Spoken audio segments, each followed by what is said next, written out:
How long did soldiers serve in the Roman army? The length of military service in the Roman army changed dramatically over time. In the 6th century BCE, King Servius Tullius introduced the centuriate reform, dividing Roman citizens into classes based on wealth. Each class had to provide a set number of military units, or centuries. This reform effectively created a system of universal conscription. A citizen's class determined his place in the army and the type of armor he could afford. Age also played a role. Younger men, ages 18 to 46, served in the field, while older men, up to age 60, were assigned to garrisons or held in reserve. During the Republic, citizens were required to serve until age 46. Laws stated that a soldier must complete 10 campaigns if serving in the cavalry, or 20 in the infantry. But in practice, few served that long. Many completed just a few years, and then the ranks were filled by volunteers, contract soldiers. Most of these volunteers came from poor, landless families. For them, military service offered income, food, and the hope of advancement.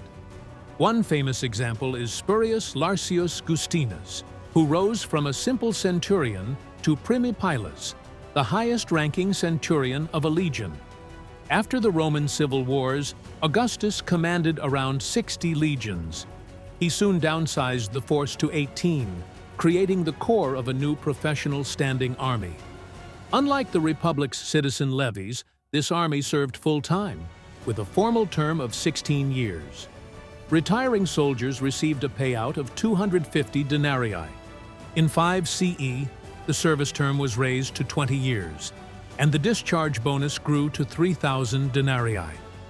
After 16 years, soldiers could be transferred to a veteran unit within the legion called the vexillatio, where duties were lighter. By the mid-1st century CE, soldiers often served 25 years.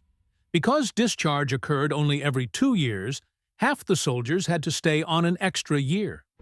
Annual discharge only became common by the 3rd century, and by then, the standard service term had increased to 26 years. On the battlefield, veterans formed the 3rd and final line of infantry. These experienced soldiers were called triarii.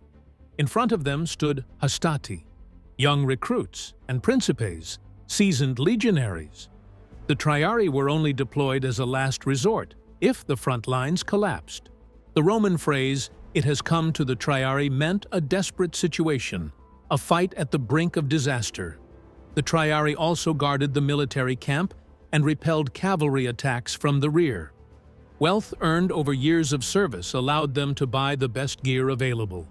Some tomb inscriptions show that Roman soldiers served for over 40 years. This was usually because they remained in the reserve even after completing their official term.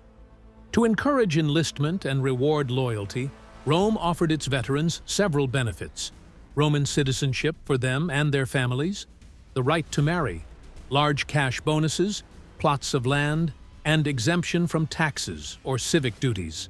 As the empire expanded, land grants were increasingly issued in the provinces, often larger than those in Italy. Veterans became crucial agents of Romanization, spreading Roman language, customs, and identity throughout the empire. Many veterans' children followed in their footsteps and joined the army.